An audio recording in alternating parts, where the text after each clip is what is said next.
Мантра на љубовта и приказната позади неа е всушност што во овој процес исто така поминував низ некои спиритуални и духовни искуства, поготово во 2020, што јас како личност се менував, доживував нови работи и едноставно сакав да ги прикажам тие работи на платно.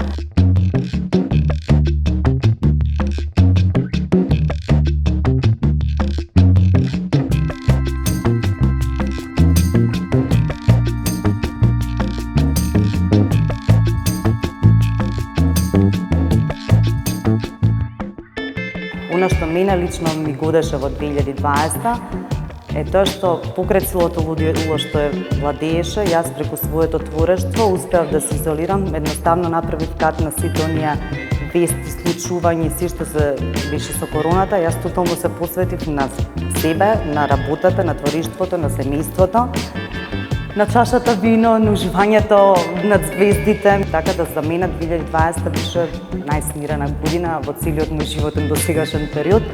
И всушност овие слики мислам дека баш ја пренесуваат таа творечка енергија, трансформативна енергија, љубовна енергија и верба во нешто добро.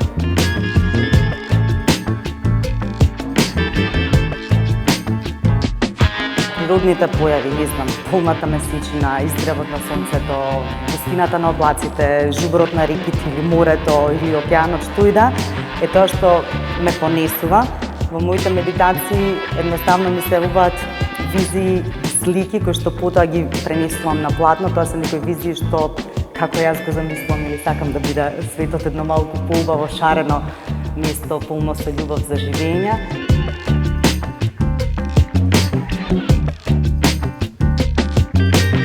Во целата оваа фаза на периодот од 2020 до сега, кога е направена изложбата, љубовта кон животот, љубовта кон згре сонцата, она што ме мотивира, што ме тера да бидам подобар човек, да се менувам себе си, моите внатрешни патувања и согледувања, е она што всушност ме инспирираше за насловот на мојата изложба.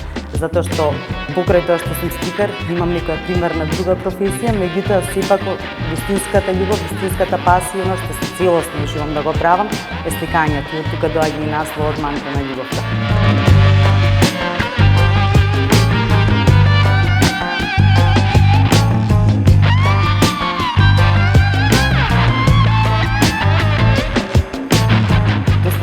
Купени во просторите на бивша Југославија. Потоа имам мои слики во Англија, во Германија, во Швајцарија, во Португалија исто. Има печатнели од мене.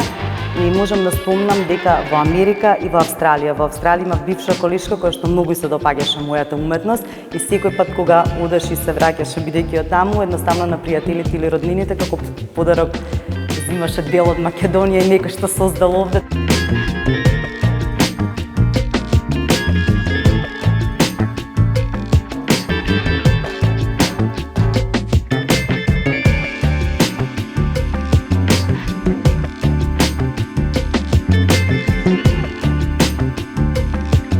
Мојата животна мантра и обојте го денот, обојте го животот со моменти вредни за паметење и она по што вие ќе се чувствувате добро, но и со тоа што вие ќе им го дадете на светот, да биде еден поубав свет за постоење.